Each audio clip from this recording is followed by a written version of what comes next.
Hey, welcome back to my channel. I'm Jen. I'm a certified run coach and personal trainer and overall fitness enthusiast. And I'm really happy to be welcoming you guys to our first challenge in the 2021 Countdown Challenge series.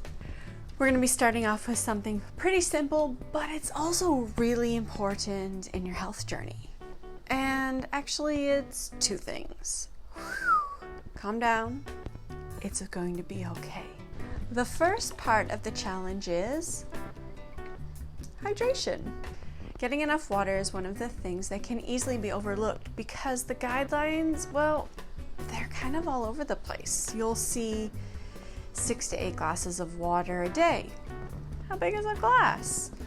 If you go onto YouTube, you'll see lots of people with their 1 gallon of water per day challenge. Does everyone need to drink 1 gallon of water a day? Isn't that a lot? It is. Let's try to educate ourselves a little bit. According to research published in Nutrition Review, we get a feeling of being thirsty when the water inside our cells is leaving our cells because the water in the rest of our body is insufficient. So our brain sends a signal that we need to drink more.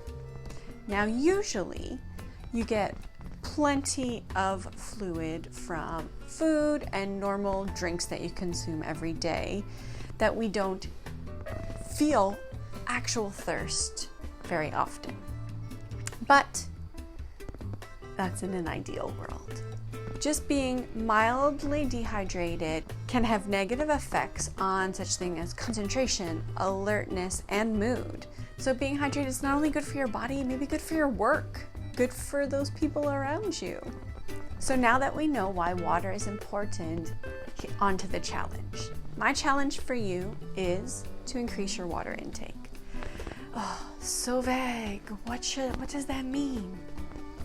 Well, it depends where you're starting from. If you're someone who never drinks water, that could be a glass of water first thing in the morning when you wake up. If you're someone who drinks a little bit of water throughout the day, adding 1 or 2 more glasses of water. To make this habit really attainable, try pairing it with something you're already doing. So in the morning, if you brush your teeth, think, before I brush my teeth, I'm going to drink a glass of water. Or you can just put a glass of water alongside each of your meals. That's going to add up throughout the day and help with your hydration. Now, part 2 is NEAT. No, I don't mean cool, although it's kind of cool. NEAT stands for Non-Exercise Activity Thermogenesis. Whew. That's some big words. So what does that mean? Well, let's get into a little biology here. So the energy our body uses, the total daily energy expenditure, TEE, is comprised of 3 main parts. The first one you may have heard of is our resting metabolic rate, RMR. Now that's the energy your body uses just to exist, just to do all your basic functions and keep you alive. It's kind of important, and it does make up 60% of your TEE. The second component, which makes up 10 to 15%, is your DIT, diet-induced thermogenesis. That's the energy it takes to eat and digest the food we have in a day. So, not really much we can do to change that. The last part is called the PEE, the physical activity related energy expenditure. That can be broken into 2 parts, the EAT, the exercise related activity expenditure, which is exercise, things we choose to do, going to the gym, going for a run, playing sports. That's the one we usually think of when we think of a calorie burn.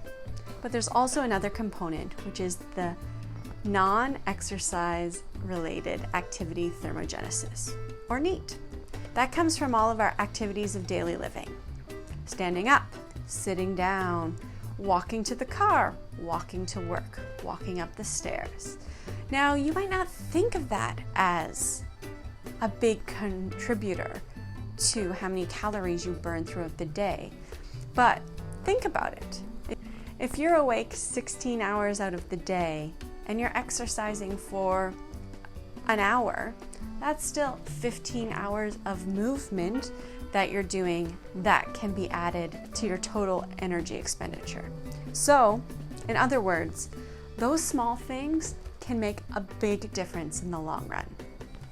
So, your challenge is to increase your NEAT. Think of small little things you can do. Take the stairs. Park a little further away. Get off the bus one stop early and walk. Get up and down from your desk more often. And bonus, if you're drinking more, you're probably gonna have to hit the bathroom a few extra times, and all that extra walking's definitely gonna help in the NEAT department. Now don't think about day one trying to master everything. You're never going to be perfect. That's just the way it is. Some days are going to be better than others. Accept it. Don't beat yourself up over the days that you just can't do it. Some days you're just too busy at work, you're too tired. So taking the stairs or parking further away just seems impossible. That's fine. That's life. Think of ways of how you can fit this into your daily life. Make an effort of thinking ahead, factoring in 1 minute here, 2 minutes there, and it's all going to add up in the end. Now, you've got your challenge set out for you. Hydration and NEAT. Get that water in and get moving more outside of working out. I know you can do it. Just think small, and remember, habits are built. They're not just created instantly. All right, good luck with week 1. Let me know how it's going. I'm here to support you, and I'm doing it too. So we're all in this together. Oh, did I just quote High School Musical? Oh, sorry about that. All right, that's it, and we'll see you next time. Goodbye.